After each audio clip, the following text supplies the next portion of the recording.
Hi there, it's Sam Hood from Norris Ward Mckinnon, and this is video 8 in a series of videos that Norris Ward Mckinnon has produced in conjunction with our good friends at Federated Farmers. Well, level 2 is finally here. It's been a long time coming, some would say, and many employers are returning to work and picking up the pieces and assessing what could be a long road ahead. And we're seeing on a daily basis large-scale New Zealand employers announcing mass redundancies, and so that's the topic I want to touch on today, and I want to cover some of the basics of a redundancy process. Now, I want to start just by covering what a redundancy actually is.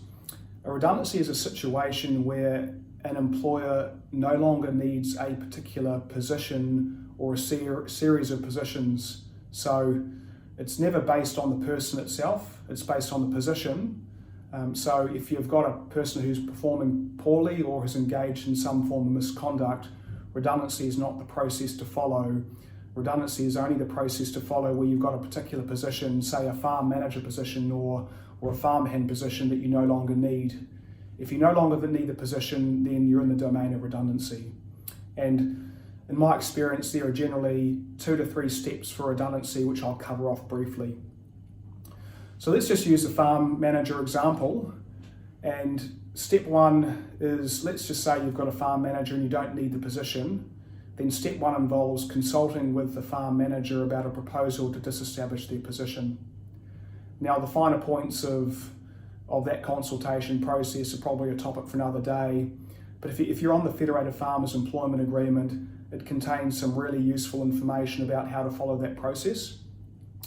The other source of reference is the first video that we produced from our very own Rob Davies on the duty of good faith. So I'd encourage everyone to go back to that video. Now, you may need to gloss over the part in that video where Rob talks about subsequent videos being produced by better looking colleagues, because I at least haven't lived up to that description.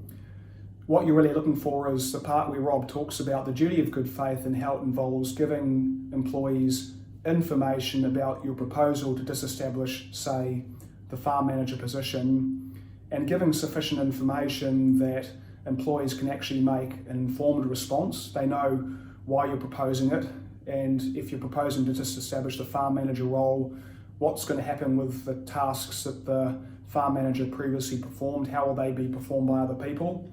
You need to set all of that out, and then when you get feedback from employees, if they choose to give it, it involves genuinely considering that feedback.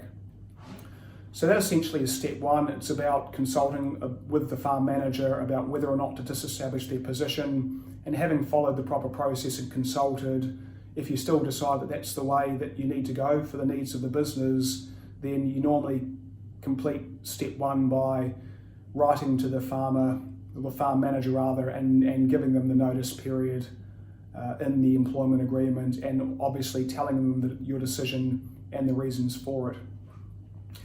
Now, step 2 only happens when you've got multiple people in the same position. So if you've got, say, 3 farmhands and you only need 1 farmhand, then step 2 applies. And step 2 involves what we call a selection process, and it involves consulting with each affected employee about who is going to get the remaining position or positions. So if you're going from 3 to 1 farmhand, then that step 2 involves consulting with all 3 farmhands about who's going to get the remaining position, and telling them what you'll be using to measure each person and how you're going to make your decision, and then consulting with them about how they actually meet that criteria, why they should be the person chosen.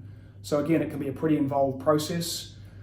Step 2, if it applies, will end with you choosing which person to appoint to the position, and the remaining 2 people unfortunately won't get the remaining position, and so they are likely to be made redundant but for step 3. Step 3 applies in all cases. It's the duty to consider redeployment. Now, redeployment, it doesn't involve creating new roles, it involves looking across your business, and if there are any spare roles that can be filled by a redundant employee, redeployment means putting them into that role rather than going and recruiting someone externally. So don't forget the importance of redeployment, and don't forget the importance of actually talking with employees about redeployment so that they know that you've considered it. Look, that's the redundancy process in a nutshell. We're going to see a lot more of it. At the end of the day, it's for an employer to decide how they operate their business. The key thing is to act as a fair and reasonable employer could do in the circumstances. That means following your duty of good faith, and that means consulting with your affected staff and giving them access to all relevant information. If you follow these key principles, as well as the principles in your employment agreements, you'll be a long way down the path to success. Okay, best of luck. Cheers.